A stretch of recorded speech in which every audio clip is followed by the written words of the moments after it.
Imagine this: a star rugby league player, Eli Katoa, takes not one, not two, but multiple brutal head knocks in a high-stakes international match, staggering across the field like a man lost in a storm, yet the officials wave him back into the fray, risking everything including his life. What unfolded next could change the game forever. Hit that subscribe button right now and turn on notifications so you never miss the latest NRL drama unfolding down under. The chaos erupted during Tonga's clash against Australia in the Pacific Championships last month, where Eli Katoa, the powerhouse forward known for his fearless charges and bone-crunching tackles, became the center of a nightmare scenario. Picture the scene: the crowd roaring, the tension electric, as Katoa collides headfirst in a tackle that echoes through the stadium. He stumbles, shakes it off, but moments later, another thunderous hit leaves him dazed, his vision blurring under the bright lights. Tonga's medical team, tasked with protecting their warriors, steps in, or so we thought. Instead of pulling him off for a proper head injury assessment, they give a quick once-over and send him back into battle. Whispers from the sidelines suggest Katoa protested, feeling the fog in his mind, but the pressure of national pride overrides caution. As the game intensifies, a third knock seals the deal. Katoa collapses, forcing an immediate substitution. Post-match scans reveal the horror swelling in his brain, whispers of emergency surgery floating in medical circles. Fans worldwide held their breath as updates trickled in, painting a picture of a player pushed to the brink. But here's the twist that no one saw coming: it wasn't just bad luck, it was a systemic failure that exposed cracks in international rugby league protocols. How could trained professionals ignore the glaring signs? The NRL, overseeing the tournament, launched an immediate probe, gathering footage, witness statements, and medical records. Insiders reveal heated debates behind closed doors, with Katoa's own Storm Club furious at the mishandling. This wasn't merely a slip-up, it was a cascade of errors that could have ended a career or worse. As details emerged, the rugby community buzzed with outrage, players sharing stories of their own close calls, coaches demanding stricter rules. Katoa's recovery became a symbol of resilience, but the scars ran deep, fueling calls for reform. Yet, as the investigation deepened, a bombshell dropped. Evidence pointed fingers directly at three key Tonga officials. The head doctor, assistant doctor, and orange-shirt trainer were in the spotlight, their decisions dissected frame by frame. What secrets did the NRL uncover that led to such drastic measures?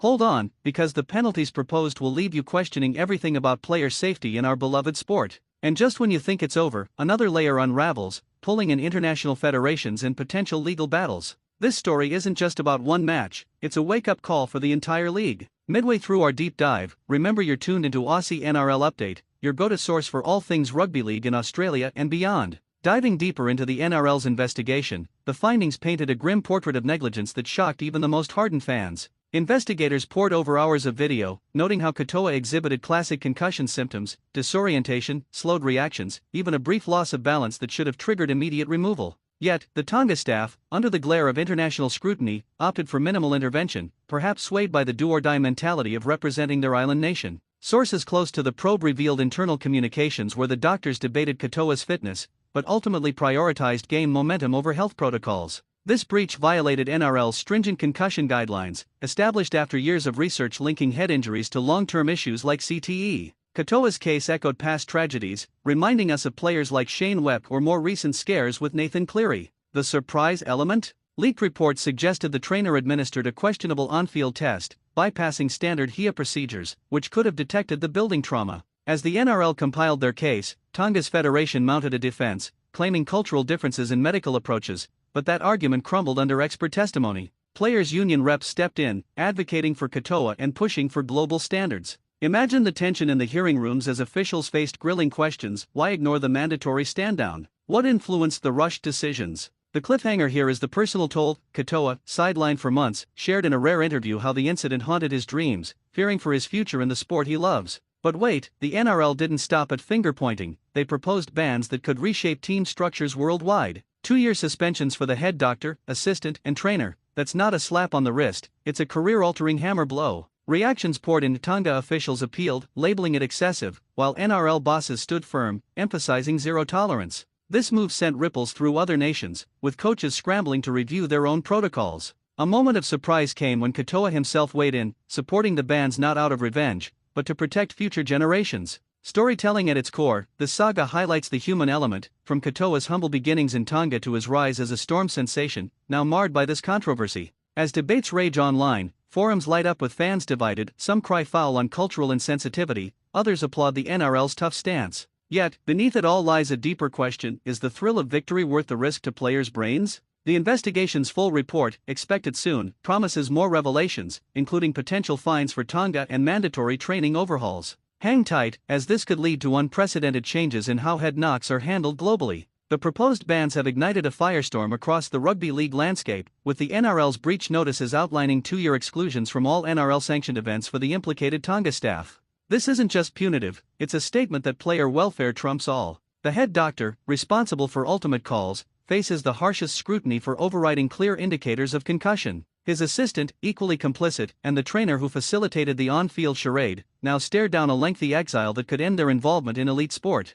Surprise twist, internal NRL memos suggest this case uncovered broader issues in international setups, where medical resources lag behind club standards. Tonga's response? A formal appeal, arguing the bans are disproportionate and fail to account for the high-pressure environment of test matches. Legal experts predict a drawn-out battle, possibly escalating to arbitration bodies like the International Rugby League. Compelling narratives emerge from Katoa's teammates, who recount the locker room aftermath, a mix of guilt, anger, and relief that their brother survived. One player anonymously shared how the incident prompted team-wide discussions on speaking up against poor decisions. Cliffhanger alert: what if similar oversights have occurred in other games, unreported? The NRL's vow to audit past internationals could unearth more scandals, shaking the foundations of the sport. Storytelling weaves in Katoa's journey, from a kid dreaming on Tongan fields to NRL stardom, only to face the setback. His resilience shines as he undergoes rehab, vowing a comeback stronger than ever. Broader implications loom: stricter enforcement might deter nations from participating, or inspire better funding for medical teams.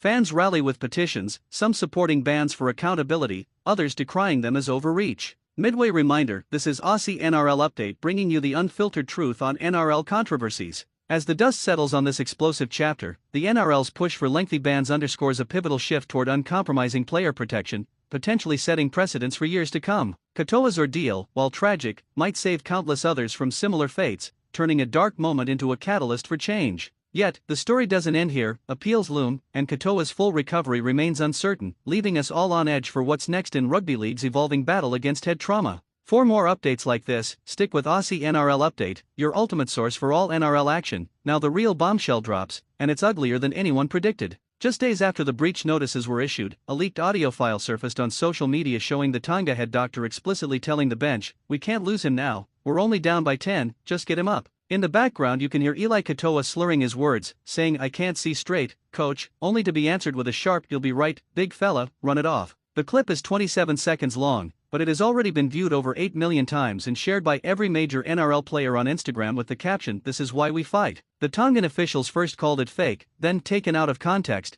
but forensic audio experts commissioned by Channel 9 confirmed it's authentic. That single recording just turned a serious sanction into a potential lifetime ban conversation. Players are furious, clubs are demanding blood, and even the normally quiet Rugby League Players Association has called an emergency meeting. The cliffhanger? Sources inside NRL headquarters say they are now considering stripping Tonga of their upcoming test against England if the officials aren't stood down immediately. One wrong move and an entire nation could be frozen out of International Rugby League. Fast forward to this morning and the second earthquake hits. The NRL has quietly extended the investigation to include Tonga's team manager and